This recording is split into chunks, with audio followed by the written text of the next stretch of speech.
Qual foi o meu primeiro investimento que eu quis fazer na minha vida? Construir uma empresa que pudesse mudar a vida das pessoas, e ao longo da jornada foram mais de 4 milhões de jovens colocados no mercado de trabalho. Por óbvio, isso trouxe uma recompensa em dinheiro gigante. E aqui eu falo de anos em que eu começo a ter rentabilidades a valores de 2.000, estamos falando de 2.000, são 24 anos atrás, de R$1 milhão por mês em lucratividade.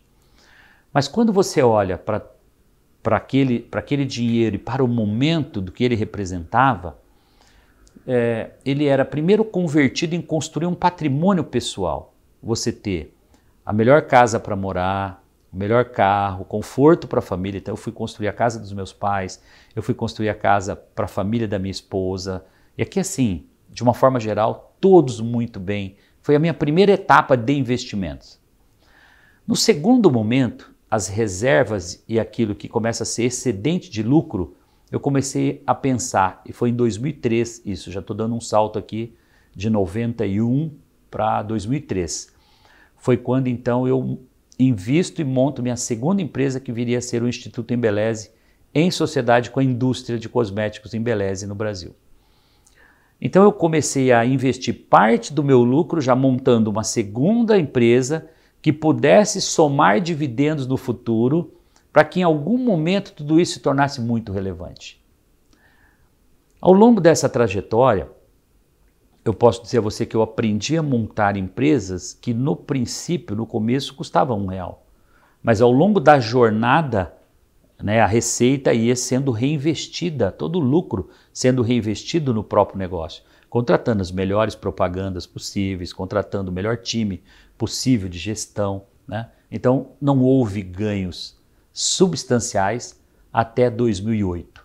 Então quando você olha uma jornada que começou, capacitação e preparação dos 12, 13 aos 23, com 23 eu fundo a empresa, estamos falando aqui de mais ou menos 1991, eu vou até 2008, 2010, quando efetivamente eu vendo a minha primeira empresa por algo como o valor de hoje, R$300 milhões, valores da época, R$200 milhões, vendi a Microlins e falei, e agora, o que eu vou fazer?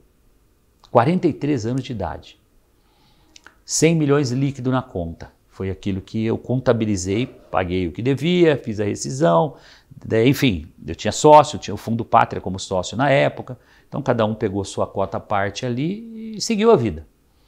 Era 2010 e eu tinha então 100 milhões de reais na conta. Eu comecei a fazer algumas contas, eu sempre soube lidar muito bem com o dinheiro. Por quantos anos 100 milhões aplicado, fiz lá, deve ter feito a conta de rendimento, hoje temos aí 10%, 12% ao ano de rendimento, com dinheiro desse aplicado. Trouxe para o valor, para a época, poderia estar 13, 14 talvez, não vou me recordar bem. Mas eu fiz uma conta e falei, para eu manter o padrão de vida que eu quero, então jato, morar bem, dar um padrão de qualidade de vida para a família, essa conta não vai fechar, daqui 10, 15 anos eu não sei se eu vou ter dinheiro mais. Pode ser que eu vou comer a rentabilidade, o dinheiro que é a correção monetária do dinheiro e vou me apropriar de parte do capital e talvez daqui 15, 20 anos acabou meu dinheiro. E eu tomo a decisão talvez mais importante, pegar aqueles 100 milhões e colocar no game de novo. Então, vamos para o game.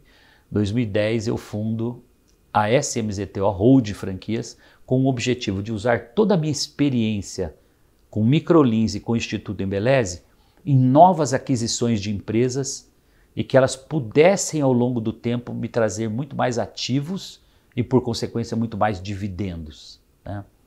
E hoje, 14 anos depois, fazendo dessa história longa, curtinha, são 14 investidas, 14 ou 15 investidas hoje no portfólio. A gente faturou o ano passado, 2023, aproximadamente pouco mais de 8 bilhões de sellout em todas as nossas mais de 5 mil franquias no mercado. Então hoje eu te respondo claramente, eu ainda tenho a maior parte dos meus ativos investidos em ativos que a gente chama aqui, podemos chamar de intangíveis, que são os ativos empresariais. Então o que o empresário maduro, depois que ele tem, como eu, 30 anos empreendendo, mais de 30 anos empreendendo, ele precisa entender que cada evento de liquidez que ele faz, ele coloca no mínimo 10% do que ele lucrou e vai para a conta reserva, que é uma conta que a gente chama aqui, é a minha aposentadoria. Se amanhã todos os negócios derem tudo errado, eu tenho um porto seguro aqui do lado e preferencialmente parte você investe aqui no Brasil em real e parte você dolariza. Eu vivo exatamente esse ciclo em que todos os meus eventos de liquidez de alguns anos para cá, eu pego 10% desse valor líquido e invisto em um ativo líquido. Esse ativo líquido pode ser imobiliário, esse ativo líquido pode ser renda fixa, esse ativo líquido pode ser qualquer outro tipo de fundo que você, se amanhã você falar, eu preciso sacar 10% ou 20% ou 50% para qualquer eventualidade, de um dia para o outro você simplesmente faz o saque. Sim. Né? Liquidez, isso é importante, porque os ativos empresariais nem sempre são líquidos. Não é todo dia que você acorda e fala, quero vender essa empresa e vai aparecer 10 compradores. Não é verdade.